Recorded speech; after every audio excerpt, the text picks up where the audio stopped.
Yo, what up everybody? This is your boy Fitzmonk TV here, aka G1133. I want to welcome you guys back to the Legit Shoot podcast here with your Smackdown Live review and results for January 3rd, 2020.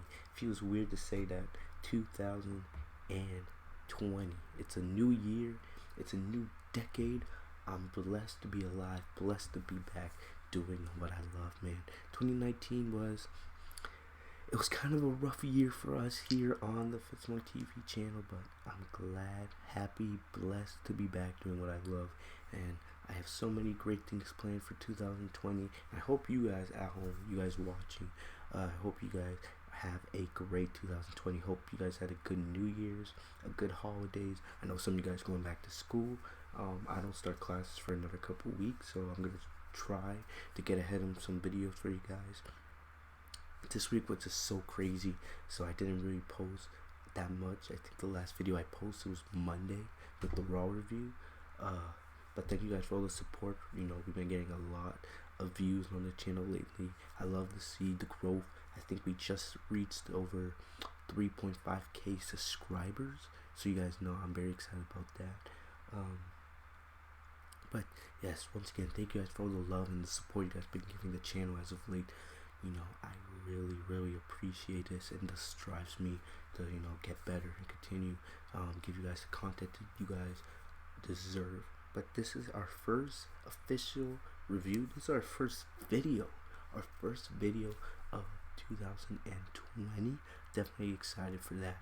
Our first SmackDown Live review, and to be honest with you guys, this was a decent show.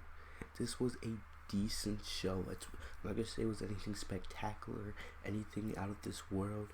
Nothing too crazy happened on the show, but this was a decent show. We had a lot. I think we had maybe like 6 matches. You know, we had a lot of in-ring action on the show. You know, they built a little bit towards the Rumble. You know, storylines are being set.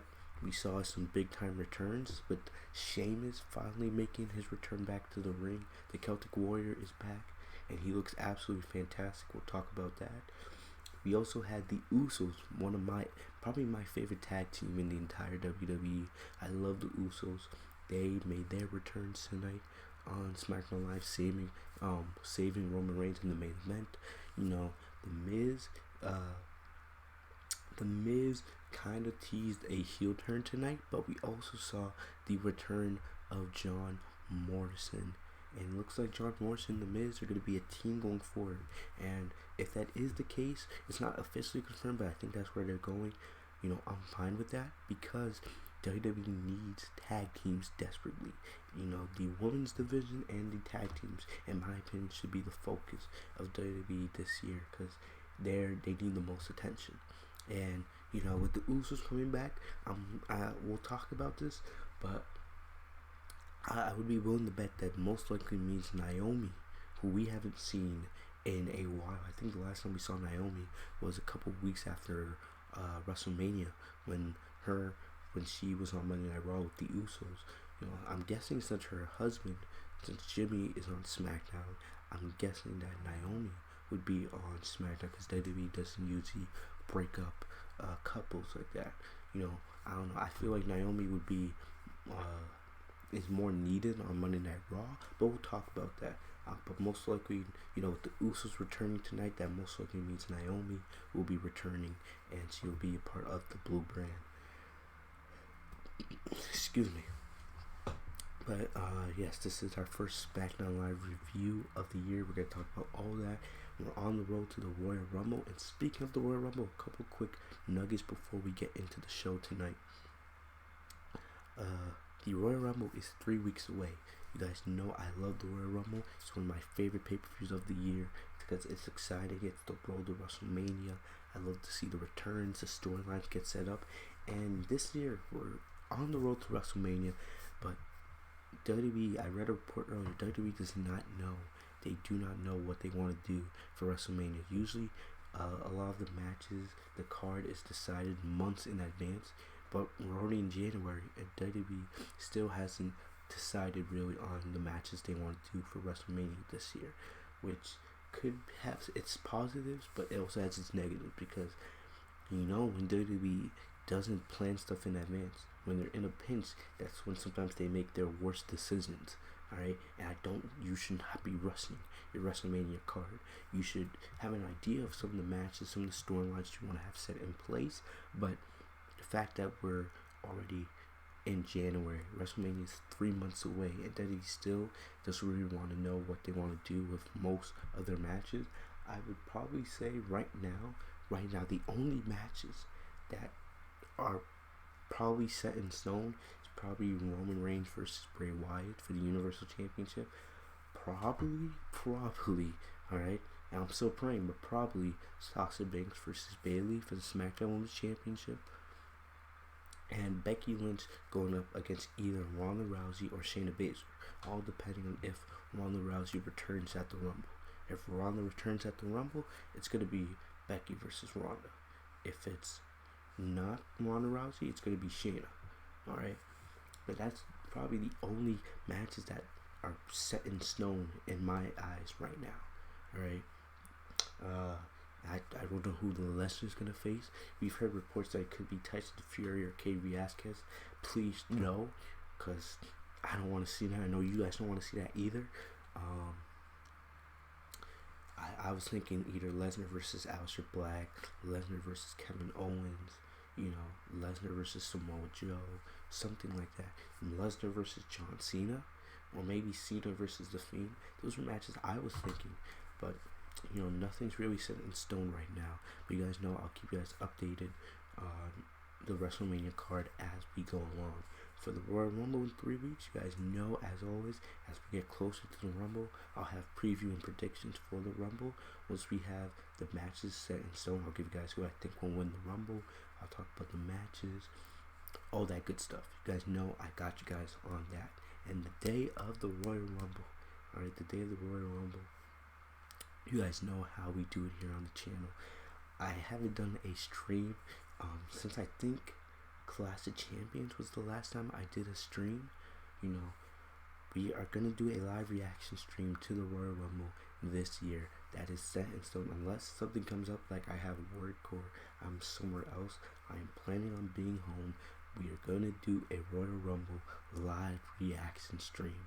I know you guys have been begging me for it. I usually only do it for big time pay-per-views or big time matches. You guys know we will be doing a full show reaction to the Royal Rumble. And right after the Royal Rumble goes off the air, I will be doing a Royal Rumble live review. Alright, so that's going to be a big time night on the channel. I'm going to be in front of the camera like 4 or 5 hours. It is what it is. No complaints here. But get ready, guys. Royal Rumble weekend. That's going to be a weekend you guys do not want to miss. Alright? As always, guys, follow me on social media. The links are in the description down below. I live tweet during the show, usually, unless I'm busy. But I live tweeted during tonight's show. And, you guys know I love talking to you guys. So, we're going to get into SmackDown real quick. Alright. And, yeah, so, like I said, SmackDown was decent tonight. SmackDown was decent. It wasn't anything special. It wasn't anything out of this world. But it was a decent show tonight. And that's all I can ask for. They focused on storylines. They had some big time returns. And it's set up a little towards the Rumble. And that's all I asked for. But the show started off with the GOAT, the best in the world, Sasha Banks and Bayley. I like this because it's something different. Most weeks we're used to getting like Roman Reigns or Baron Corbin or some crap like that, something that I'm not that interested in. Anytime Sasha Banks is on my screen, I'm gonna be interested in it, and I love this. So basically, Sasha Banks and Bayley, they came out. They basically talked about how 2019 was a year of change for them. Bayley, she cut her hair, she destroyed the inflatables. Sasha Banks turned heel. She went from purple to blue hair, new theme song, all that stuff. Even though I believe Sasha Banks will most likely be getting turned into a babyface sooner rather than later, because if WWE doesn't do this, I will be pissed. But Sasha Banks versus Bayley, in my opinion, that should be your main event for WrestleMania. All right, I think, and the Royal Rumble is still 3 weeks away. We still have 3 more shows to the Rumble. If I'm WWE, I would be slowly planting, and they've done this a little bit, but I would be slowly planting, those small little seeds of tension between Sasha and Bayley. Just because, the Rumble, because Bayley's most likely going to be defending her title against Lacey Evans at the Rumble. And then Sasha's most likely going to be in the Rumble. I would be doing segments like, oh, hey Bayley, I'm entering the Rumble. And Bayley's like, oh, so what happens if you win the Rumble? Do you go after Becky or are you coming after me? Stuff like that, because eventually Sasha's not turning on Bayley because Bayley was the one who turned heel. Bayley's not bringing back the inflatables. Bayley's not bringing back the ponytail anytime soon. And it's much easier, it would be much easier to turn Sasha into the babyface than Bayley be the babyface. We've seen Sasha versus Bayley, but Sasha's the heel and Bayley as the babyface before. This time, flip the roles, and let's get Sasha that WrestleMania moment. Get her that big-time championship win. She's never won at WrestleMania. It's Sasha's time. Sasha's the only one of the 4 horsewomen that hasn't won a match at WrestleMania. She's never won at WrestleMania, and she's never had that long title reign. Becky's been, Raw Women's Champion for nearly a year now. Bayley's been SmackDown Women's Champion all year since May. Outside of the 5 days she dropped the title to Charlotte. Charlotte should not be nowhere near championship contention. Charlotte's had 10 reigns. It's time for Charlotte to take a break from being in the championship picture. Let somebody else, get the spotlight. Sasha, yes, she's had championship wins, but she's never had that long, authentic, organic championship reign. It's Sasha's time. Alright? If Ronda does not return, Sasha or Shayna Baszler should be the favorite to win the Royal Rumble. One of those two. And if Shayna wins the Rumble or if Ronda turns the Rumble, you can easily set up Sasha versus Bayley by having Bayley turn on Sasha. Something like that. Build tension between the two and then eventually have Bayley turn on Sasha. It would be easy to have, you can easily just have Ronda return and challenge Becky at Mania. You don't need Ronda to win the Rumble to get Ronda versus, Becky at Mania. I feel like it would be much easier to have, and it would be a better storyline if you have Sasha win the Rumble, and then, she's teasing about, either going up against Becky or Bayley at Mania. That's the way I would do it. You can have Sasha win the Rumble and have her appear on Monday Night Raw, tease challenging against Becky. Sasha and Becky had, in my opinion, the best main roster match all year. Last year, they had the best women's match of the year. They had the best pay-per-view match, in my opinion. Some people debate between Kofi Kingston and Daniel Bryan. Sasha versus Becky at Hell in a Cell was absolutely amazing. It's so good that I got number 2 on WWE Top 25 Matches of the Year. So, the way I see it, having Sasha win the Rumble makes more sense from a storyline perspective than having Ronda or Shayna win the Rumble. You know what I mean? So that's just the way I see it. Either way, as long as we get Sasha versus Bayley at WrestleMania and Sasha finally gets that WrestleMania moment, I don't really care. Alright? But I just had to get that out. But Bayley and Sasha taunted Lacey Evans and the rest of the SmackDown Women's Division, and they said they will continue to lead the SmackDown Women's Division into 2020.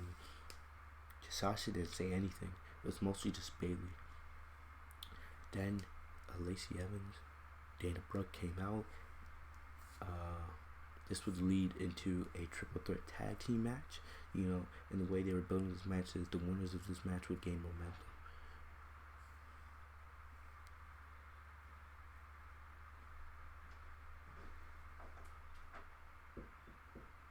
Yeah. What do you want? What?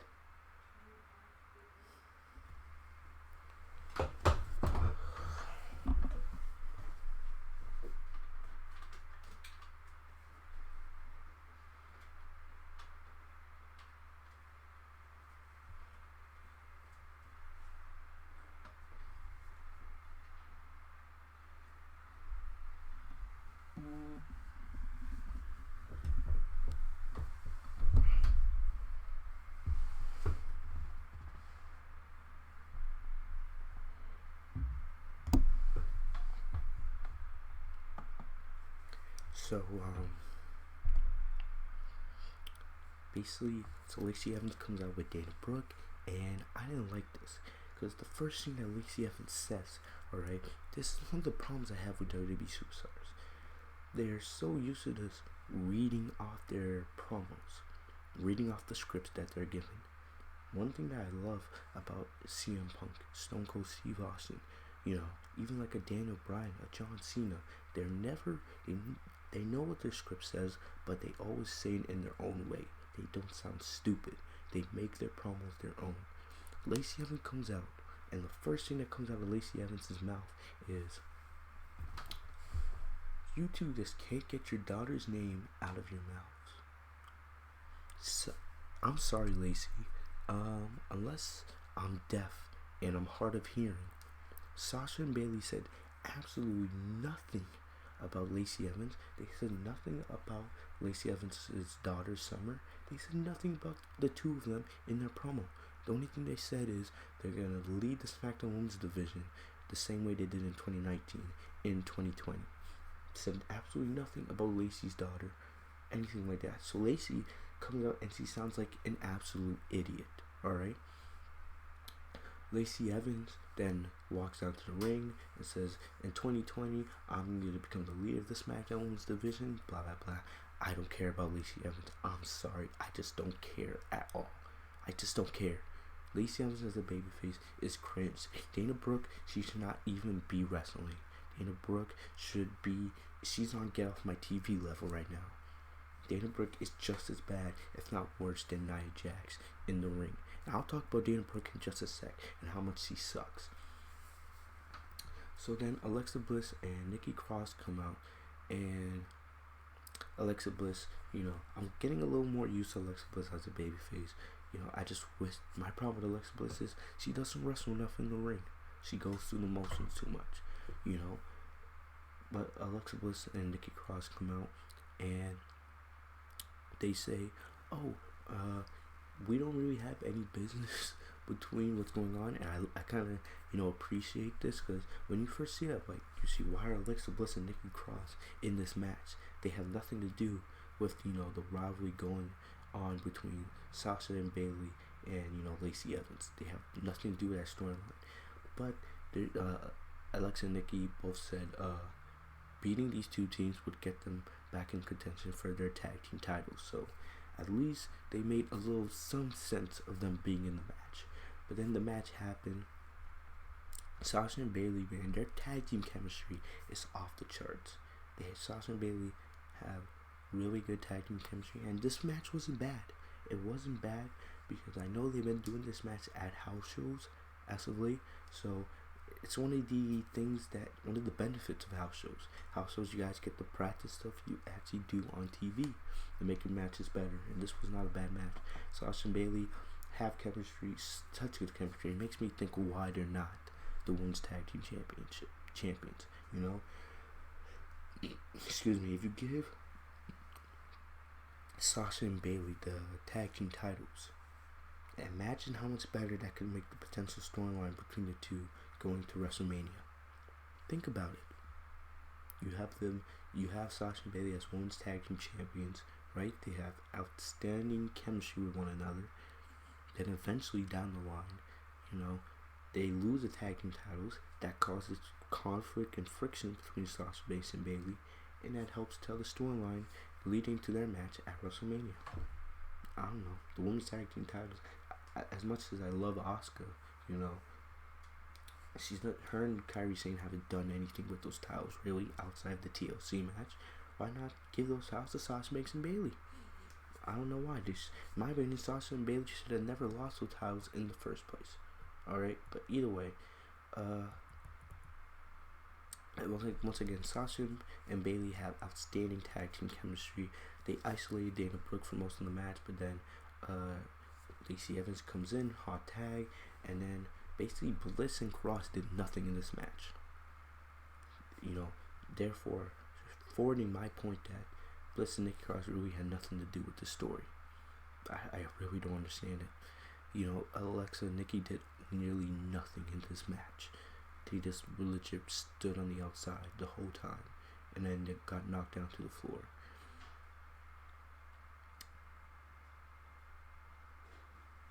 But after that, Lacey Evans hit Sasha Banks with the woman's right, and this set up a swanton bomb from Dana Brooke. They get the pin on Sasha Banks. You know, this breaks Sasha's undefeated record on SmackDown Live. At least when it comes to, you know, tag team matches, Sasha's still undefeated when it comes to single competition. But they did announce that next week Sasha Banks will be going up against Lacey Evans one-on-one. So we did get that match a couple weeks ago. It was like only 5 minutes. Hopefully Sasha and Lacey get more time next week. Clearly they're building towards Lacey and Bayley at the Rumble, but I'll say this about Dana Brooke. You know, I saw on Twitter people saying Dana Brooke's been on fire as of late. I don't know if we're watching the same product or if we're watching the same show. Dana Brooke sucks. She is god awful in the ring. She is terrible in the ring. Alright? That swanton bomb she hit on Sasha, I was concerned that Sasha Banks may have got her ribs broken, because clearly Dana landed right on Sasha's ribcage. Usually when you do a swanton bomb, you want to give, you know, more landing space for yourself to land. Dana Brooke's swanton bomb was way too close to the corner, you know, and she fell right on Sasha. You know, I don't know how much Dana weighs, but still, imagine having all that body weight falling on your ribcage. But anyway, you know, Dana Brooke sucks in the ring. I don't like seeing Sasha Banks lose, you know, but I'm not gonna get too mad. It was a tag team match. It's not really gonna mean much, you know, going to the future. And you know, it's not gonna hurt Sasha Banks' momentum on the road to the Royal Rumble. You know, I hope she doesn't lose against Lacey Evans next week, but we'll have to wait and see on that. You know, you need to put more focus on your woman. You know, it's not just about the 4 horsewoman. And you know, Dana Brooke sucks in the ring, but it gives her a credible victory. All right, that's it. Lacey Evans sucks. If she beats Bayley at the Rumble, I would be super duper pissed, really pissed off about it. But I don't think that's happening. All right, I think we're getting Sasha and Bayley at Mania. But clearly next week, Sasha versus Lacey Evans. I expect it to be a good match just because it's Sasha Banks. You know, yeah. If Nia Jax can have a good match, if Sasha Banks can bring Nia Jax to a good match, you know, Lacey Evans should be able to have a good match with Sasha, as long as they get the time. You know, but we'll have to see what happens next week between these two. But this was a good tag team match. Yeah, that's all I got to say. Next up, we had a couple backstage segments. You know, we had Otis backstage. He was preparing for a match later on in the night with Drew Gulak, and you know, they've been continuing this storyline they have with Otis and Mandy Rose. You guys remember last week, Dolph Ziggler had the fruitcake and that Otis's mom made for Mandy, and Mandy Rose was sat by while Dolph Ziggler crushed through his Air Jordans, and Otis was talking to Mandy Rose, and Otis didn't really want to look at Mandy because Mandy was like, "Happy New Year, you know, did your mom make any other you know, fruitcakes or desserts?" And then Otis was like, asked Dolph Ziggler, and Mandy apologized for it. But then we see Tucker come in and say Otis had a match, and you could clearly see Otis was still hurt that Mandy let Ziggler do that to the fruitcake. Like I said, I like this Otis and Mandy storyline. It's way more entertaining, and I'm way more invested in it than anything they could do with Bobby Lashley and Lana. You know, you guys saw, especially on Monday Night Raw, on the Raw review, how I reacted to the Lana and Bobby Lashley segment. But after this, we saw a backstage segment between Shorty G and Dash Wilder. I read a report earlier this week that, you know, we know that the Revival have not re-signed with WWE. They haven't re-signed, and I don't think they are gonna re-sign. And that WWE wants to make the Revival more in the comedy characters, which I would highly suggest WWE not to. But I know why WWE's doing this, because if the Revival aren't gonna come back, WWE's gonna do everything in their power to embarrass the Revival on their way out of WWE. We know this. If you don't stick with WWE, they're gonna try to embarrass you on the way out. And I think the Revival, they will go to AEW once they get out of WWE, but clearly they're just trying to embarrass the Revival as much as possible.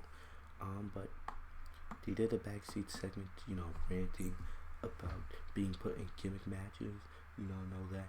Then Shorty G came on and, told Dash Wilder and Scott Dawson that, hey, stop acting like that, don't listen to the haters.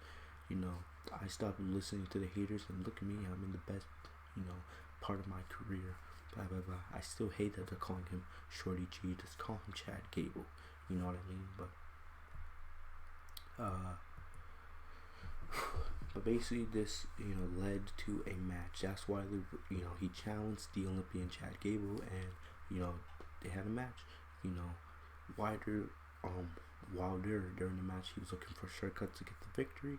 He got trapped into the ankle lock by Shorty G, and he tapped out. Afterwards, Scott Dawson, he was at commentary with Michael Cole and Corey Graves. He runs into the ring after the bell, and he starts beating down on Chad Gable.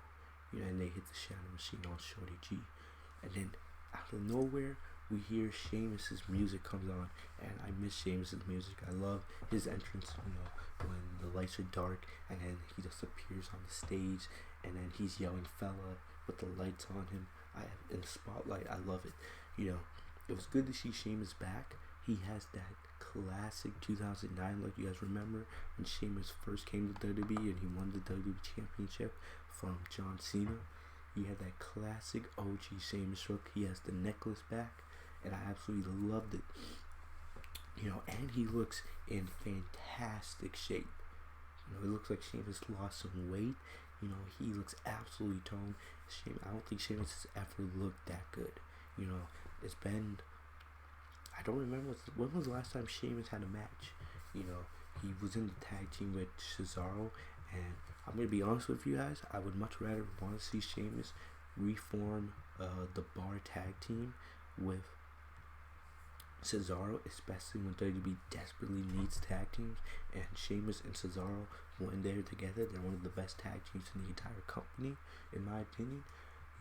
We saw the Usos return tonight, which we'll talk about a little bit later, and we also saw, potentially it looks like they may be reforming Morrison and The Miz.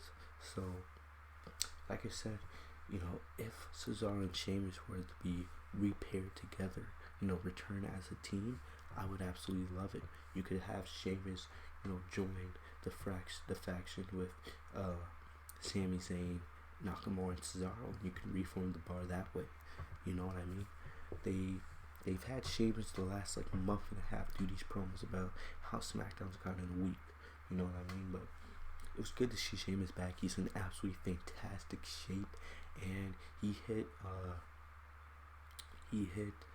what's his name, Chad Gable, with a mean bro kick. Deadly. The bro kick's always been one of my favorite finishers in WWE because it's like the RKO. It's like the stunner. It comes out of nowhere. It can knock you out just like that. So I was happy to see the bro kick return. Here's my thing. Sheamus right now, he's gonna feel important. He's gonna feel special because he's returning. We haven't seen him in months. We'll probably get Sheamus versus Chad Gable next week on SmackDown, and Sheamus will probably get a dominant victory. In my opinion, it's only gonna take a couple weeks. How many weeks till you feed Roman Reigns to to a Daniel Bryan or to a Roman Reigns, and then he feels unimportant? He feels just like an average heel, like a Dolph Ziggler or a Baron Corbin or a Robert Roode. How long till that happens? In my opinion, what I would do, pair Sheamus with Cesaro again, make them a force in the tag team division. Because if you look at it now, you have the New Day, they're always a great team. The USOS, in my opinion, the best team in the WWE outside the Undisputed Era. The Revival, Heavy Machinery, that's 4 teams. Morrison and The Miz, 5 teams. Ziggler and Rude, 6 teams. And then if you pair Sheamus and Cesaro back together, that would be a 7 team. SmackDown would have a pretty damn good tag team division. And like I said, tag team division and women's wrestling, those should be the focus for WWE this year. That would be the focus. If I was WWE, you have the teams there. If WWE, you have the pieces all set in place, all you gotta do is execute. WWE SmackDown has the potential to have a damn good tag team division. Look at AEW. Look how damn good their tag team division is. Even though there comes a point where AEW, you're gonna get to the point where some of the tag team matches are gonna get rebooked, and they're not gonna feel as special as they were when AEW first started. But so right now, we're not at that point yet in AEW, even though we'll get there soon. But AEW has a damn good tag team division. If I'm WWE, you have the pieces on SmackDown to have a really good tag team division. I don't know what you're waiting for. I'm gonna give you guys the solution. I'm telling you guys, anybody from WWE watching this, I'm telling you guys what to do. You have the pieces there. Make a damn good tag team division. But Sheamus returns. Good to see him back. I'm telling you right now, Sheamus in a couple weeks, he's not going to feel this special. He's just going to feel like your average heel. Don't waste this opportunity. Get him back with Cesaro. Get them back in the tag team division. Next up, we had Kofi Kingston with Big E versus The Miz. This was set up from a backstage segment. The Miz, and I like what they're doing. Anybody that encounters the Fiend is changed. Finn Balor, he was the first to go up against Bray Wyatt.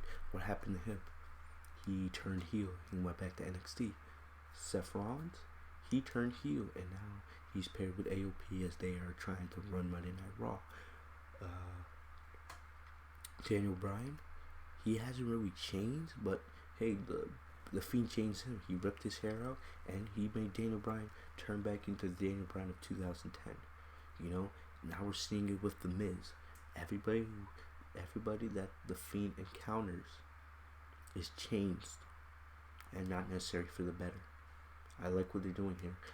The same impact that it had on those 3 men, we're now seeing that with The Miz. The Miz battled the Fiend at the TLC pay-per-view. Wasn't anything special, but it was good to see Bray Wyatt, Mr. Rogers version, wrestle. And then we come back. Miz wanted to be the one to take the Universal title from Bray Wyatt because of what Wyatt did to his family. He was not able to get the job done. He was not able to become the #1 contender. He tapped out to Daniel Bryan last week in the Triple Threat main event on SmackDown. Now, The Miz, we saw he walked into Daniel Bryan backstage and he said, you better defeat the Fiend. Since I don't have the opportunity, you better do it. Which I liked. And then we saw The Miz, he was walking backstage and he was talking with the New Day. And the New Day tried to cheer him up with pancakes, talk about how he had a damn good decade and he shouldn't be so, down. It's the New Day's MO. It makes sense. And then The Miz was unhappy. Miz was not happy. He wasn't in the mood for jokes. He was like, the Fiend attacked his family, and it doesn't matter what. He's unhappy about it. And then he slammed the pancakes down to the floor, and then he challenged Kofi Kingston to a match. And the match, it wasn't bad. It wasn't anything special. Like I said, The Miz as a babyface is pretty damn boring. He's much better, way, way better as a heel. His offense is just boring. It's nothing special. His yes kicks don't have the same intensity that Daniel Bryan's yes kicks does. Kofi Kingston tried to calm Miz down during the match, but The Miz wasn't having it. Miz went for a skull crushing finale. Kofi Kingston reversed it into a roll up. One thing I always say about Kofi Kingston and Sasha Banks, they have unique offense. They're always finding new ways to expand on their offense. Kofi Kingston had a very unique roll-up pin tonight. I loved it. It's something I would see from Sasha Banks. 1, 2, 3. Kofi Kingston gets the victory. All right. But right after the bell rings, The Miz attacks Kofi Kingston, and then he's chased away from Big E. So I'm thinking, oh, Miz is turning heel. Miz is on the top of the stage, and he's yelling at the crowd because the crowd is booing, "You suck, you suck." And Miz is like, "Really, I suck? After everything, Bray Wyatt tried to take everything from me." And I like the way the commentators were playing this up. They were saying that the Miz had snapped, because it's like Bray Wyatt. Every person that's encountered the Fiend changes, and not necessarily for the better. Finn Balor, Seth Rollins, Daniel Bryan, they've all changed after encountering the Fiend, and now that same impact's being put on the Miz. And I was like, I can get behind this because Miz is turning heel. Or at least that's what I thought. After we came back from break, Kathy Kelly tried to get an interview with the Miz, and he knocked on the Miz's locker room, but Miz was not the one who answered. It was John Morrison. That's right, John Morrison is officially back with the WWE. We've known this for a little over a month and a half now, when Morrison was announced on WWE backstage that Morrison had re-signed with the company. We didn't know what brand he was going to be on, but the way I talked about it at the time, I said, it would be better if John Morrison returned at the Royal Rumble, because it would have more of an impact. It would be, more of a special moment. Look at what happened when AJ Styles first debuted in 2016. How special a moment it was, because no one saw it coming, But instead, you had John Morrison return just by answering the door. He answered the door, and Kathy Kelly was shocked. I was a little bit surprised when I saw him, because I wasn't expecting it. But all he said is, Miz can't talk right now. And then he closed the door, and that's it. So it looks like they're pairing John Morrison and Miz together again. If you guys, depending on how long you guys have been watching WWE, when Miz and John Morrison first came to WWE all those years ago after Tough Enough, they were a team. They won the ECW Tag Team Championships, and they were the Unified Tag Team Champions at one point. Miz and John Morrison were a very good tag team. They were a great duo. They had good chemistry. They were fun on the mic. And it seems like WWE is going to be pairing them back together. I would do that. You need tag teams. John Morrison and Miz could be a really good tag team. Obviously, if they're together, you're not going to turn the Miz heel, because I don't see the fans booing John Morrison, at least not now. Yes, back in the day, they were a heel tag team, but with John Morrison just returning right now, I don't see you turning John Morrison into a heel, at least not yet, So, but definitely, I like the idea of having John Morrison and The Miz together as a tag team on SmackDown, especially when you need tag teams. You desperately need tag teams, And remember, we're gonna have a superstar shakeup, the week after WrestleMania, and NXT is gonna be much more involved in this year's shakeup, which I'm excited about. So it's gonna be interesting.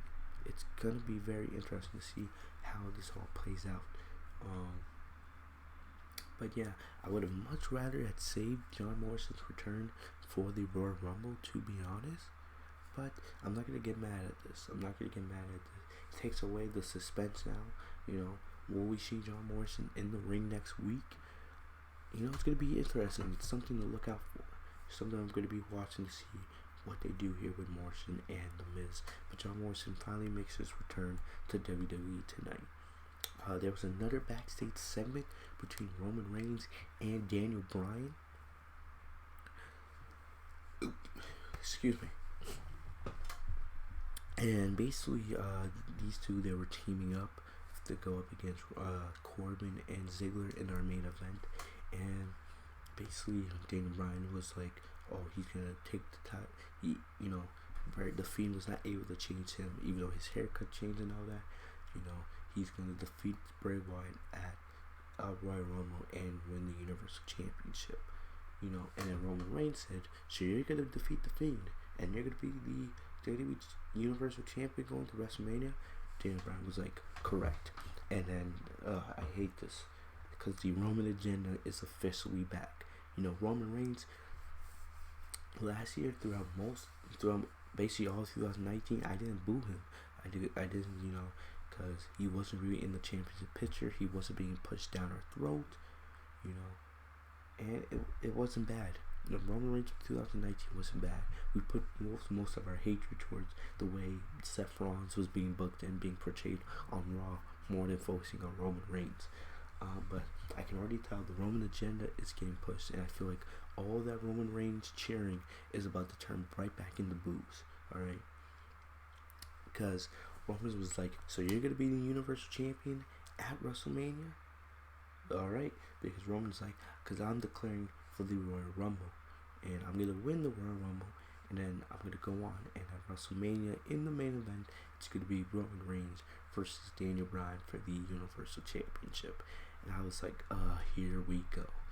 You know, because I don't see them taking the title off of The Fiend. So it's going to, get ready, guys. Get ready. Roman Reigns and The Fiend at WrestleMania for the Universal title. Unless something desperately changes, it's going to happen. It's going to happen, man. And get ready when Roman Reigns hits Bray Wyatt with 10,000 spears and picks up the victory. The boos, man, that you're gonna hear in Tampa, Florida. It's gonna be something. It's gonna be something, guys. The Roman agenda is returning. But next up, we had Otis versus Drew Gulak. All right, and basically, Drew Gulak, and I hate this man because this has Vince McMahon written all over this. Drew Gulak presents the PowerPoint presentation. He brings up that stupid PowerPoint presentation, and basically was about why Mandy Rose would never date Otis. This got Otis upset, and basically Otis dominated this match. Drew Gulak has been made nothing more than a jobber on SmackDown, which sucks because Drew Gulak, if you guys watch him down what he did when he was Cruiserweight Champion, when he was in 205 Live, he used to be way better positioned on the show than a jobber. He used to be contending for Intercontinental Championships. But Otis dominated this match. He hit the Caterpillar and he hit the Vader Bomb for the win.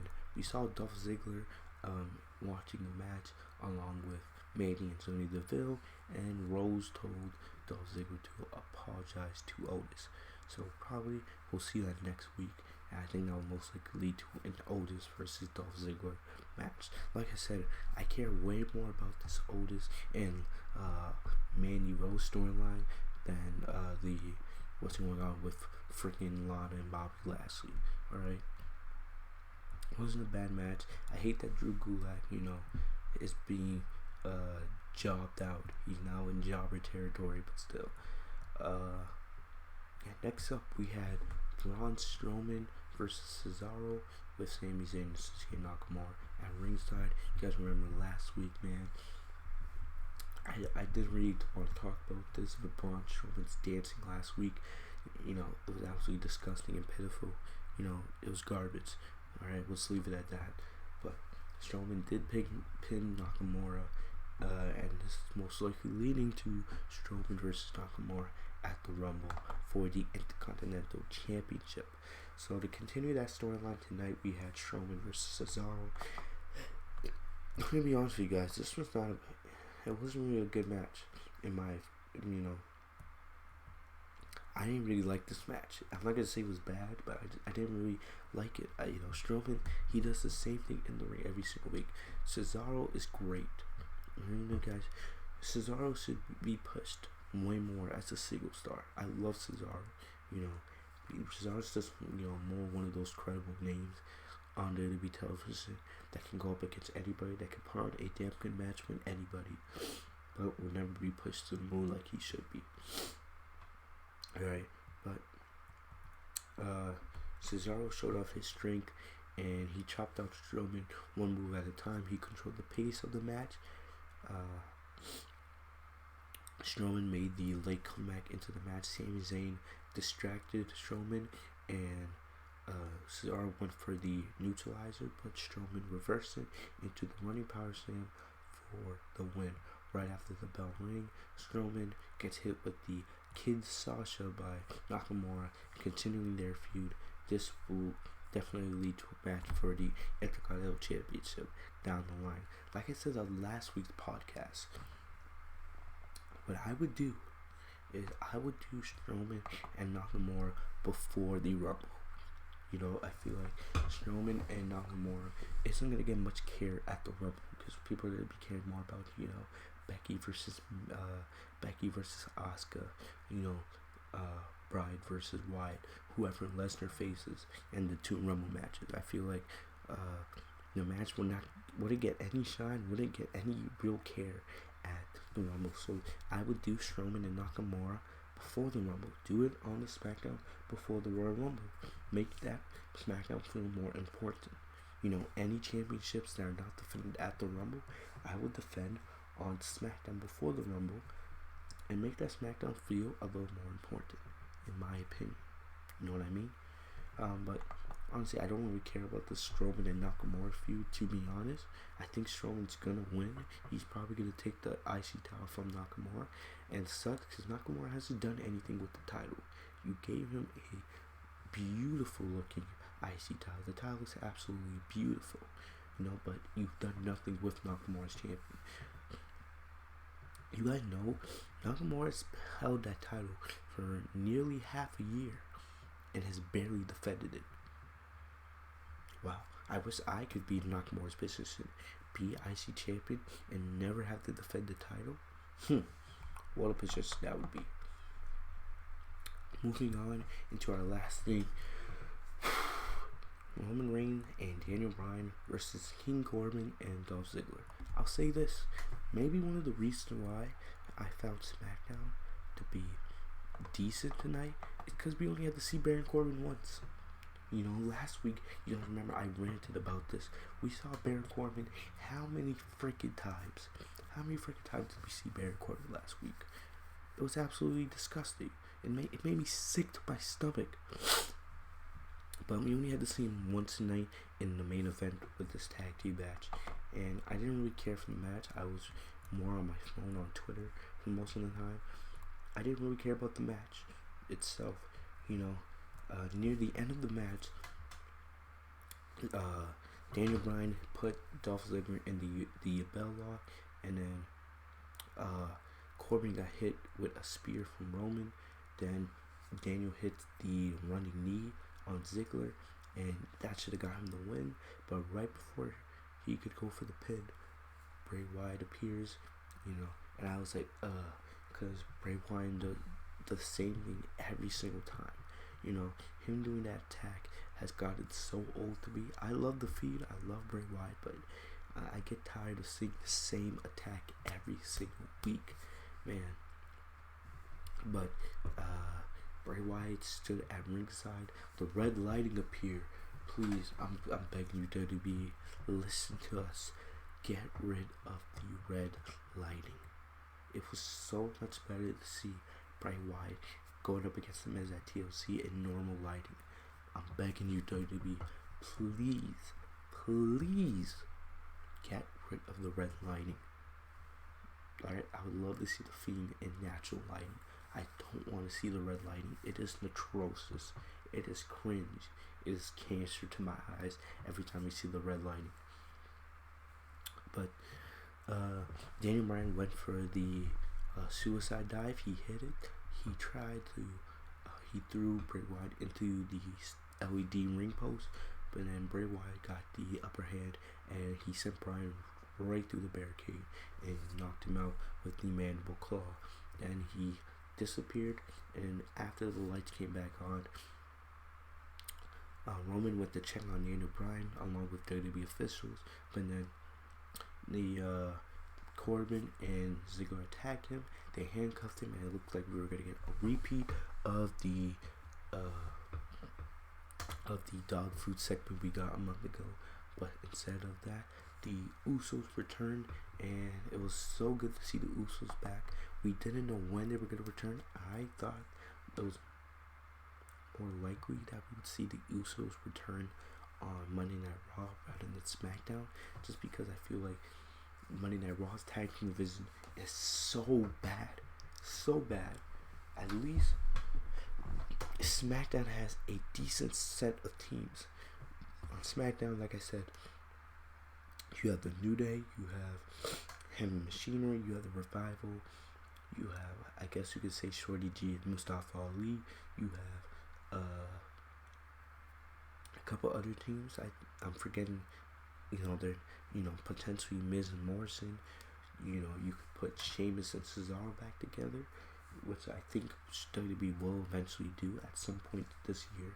I don't think, like I said, Sheamus will not survive as a baby, or Sheamus will not survive as a singles competitor, at least not for very long.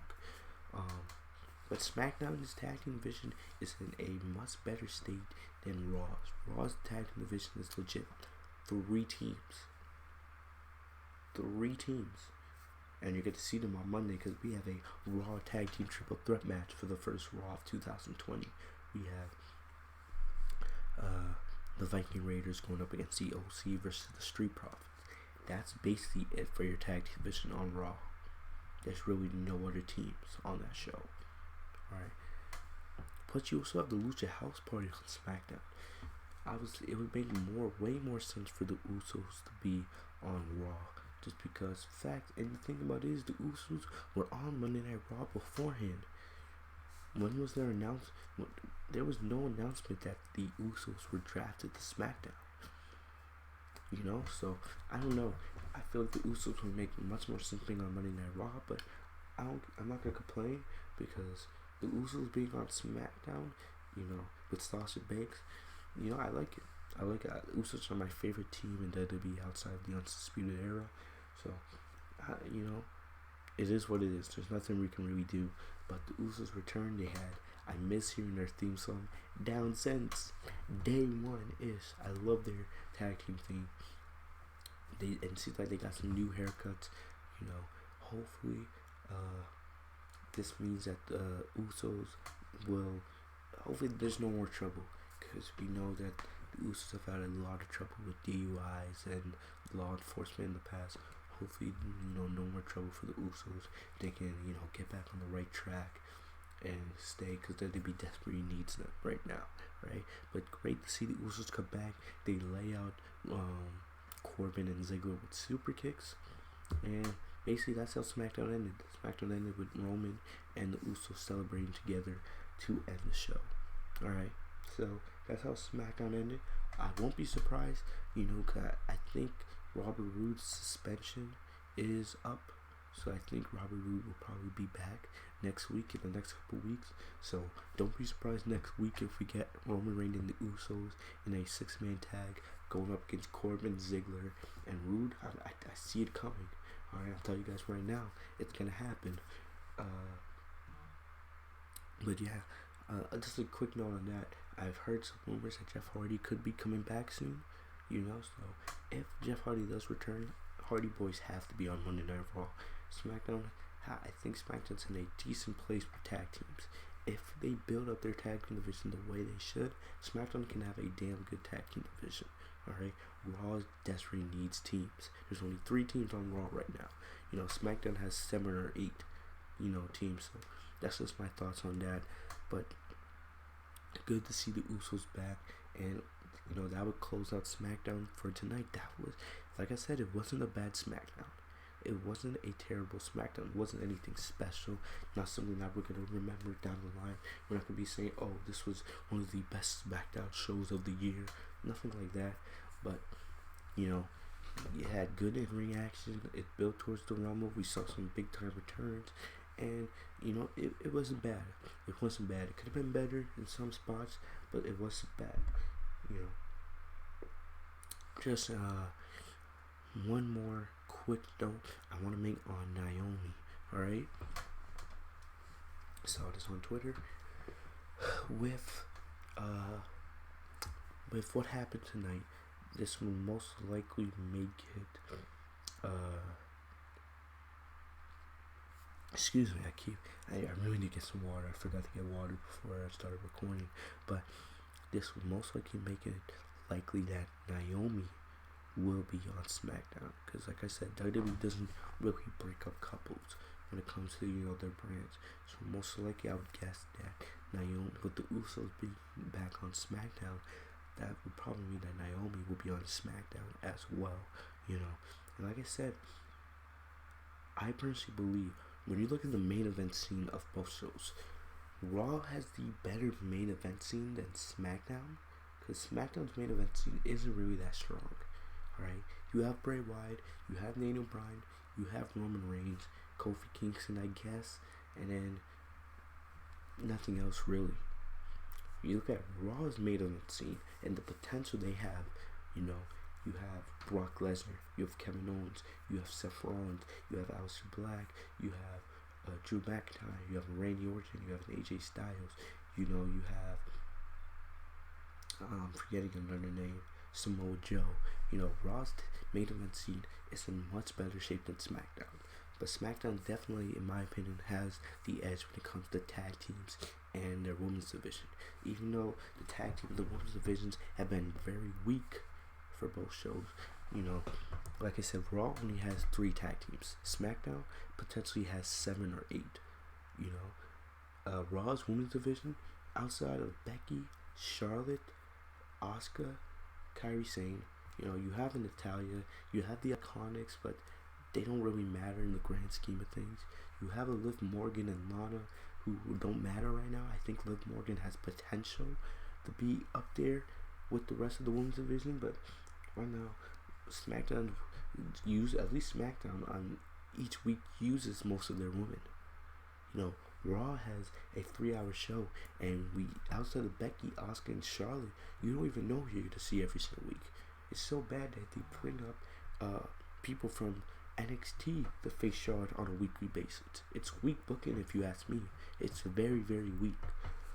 But SmackDown, if Naomi, which she probably will be on SmackDown going forward, SmackDown has a decent women's division. It's mainly just how you book them. You have Sasha Banks and Bayley as your faces of the women's division. You have Alexa Bliss. No matter how you feel about her, no matter, how I dislike how she is in the ring, she's a credible name in WWE's women's division. You have Alexa Bliss. You have Nikki Cross. You have Lacey Evans. You have Dana Brooke, who sucks. You have Sonya Deville, who I feel like should be pushed more in the women's division. You have Mandy Rose. You have Carmella.